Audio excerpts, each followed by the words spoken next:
We are now at the Hannah Gallery in Marin City, which is a space that we are fortunate to get to do an art show. We're looking at what is the start of putting together a telling of the story of the show. And what you see here is that story. One of the things that I'm always watching for with the students is what's the spark that will carry their energy along and will move us forward in a variety of areas, not just academic areas, but also social and emotional.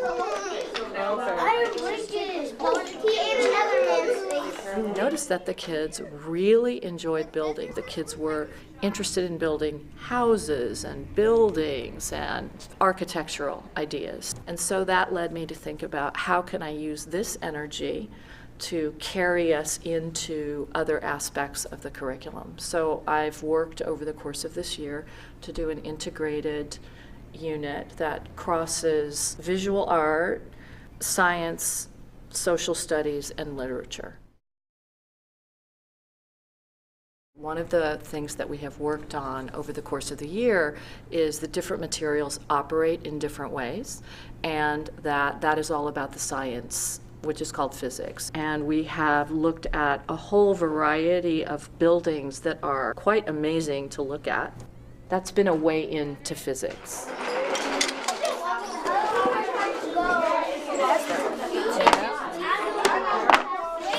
Well, knock yours down and we'll help you fix it. Yes. All right, I see something. Coming to life. Coming to life. Yeah. We were beginning to talk about biographies, and I thought, well, why not? If we're working on biographies, let's connect it to the architecture work. And in particular, let's connect it to African American architectures, because most of the class, all but 2 students, are African American.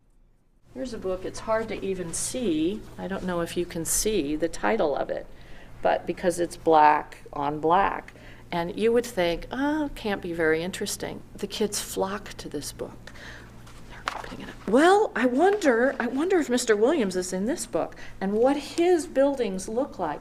Oh, look, I've never seen this guy before. Where did he work?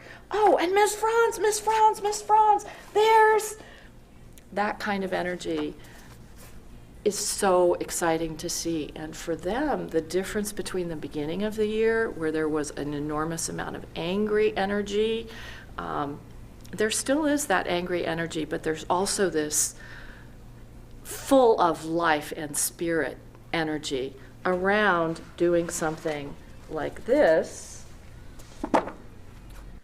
The photos are just dragged in, and then we did the writing together. And whereas kids have not been too interested in writing, for this, there was a great deal of excitement. I began to have kids work on architecture specifically and brought in lots and lots and lots and lots of architecture books. I just covered the area on the floor and around the wall. And the kids thrived. That electricity, that spark of, oh, look at this, was everywhere. It was phenomenal. They have their hands on some really big, beautiful architecture books. They know they have to be careful with them and that they're being entrusted with them. And I just really see over the course of the year how much they love books. From the beginning of the school year, I wanted children to work with the idea of abstraction related to the architecture work that they were building. Accordion books are very architectural, so I thought, well, let's have a class accordion book that each student will be able to take home, and that each student will have their own work on one of the cards and other children's work on the rest of the cards. Again, the level of excitement around making the books is huge. The amount of energy around, oh, well, we're not just making these things, we're making them into something that we're going to show in a gallery, and we made it. We built that because we built Almost all the children in the class do not yet have a high level of resilience around things. So if something is too hard, they want to stop. And one way of stopping is acting out, because then in their minds, they might get out of doing the task.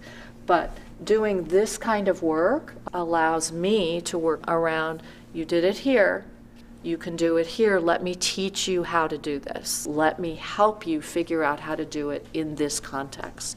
Without this kind of work, the children who don't yet have a lot of resilience are stuck. They do not have any evidence at all that they can do it.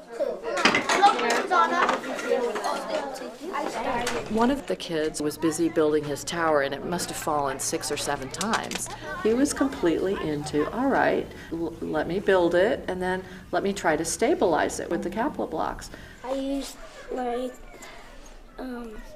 these long rectangles, and I used the rhombus. And you were adding them down here. What was that to help stabilize the pattern blocks? Yes, so it doesn't. Yes, so it doesn't fall. That's an idea of thinking. His persistence with working it through is evidence of ongoing thinking. How am I going to make this work?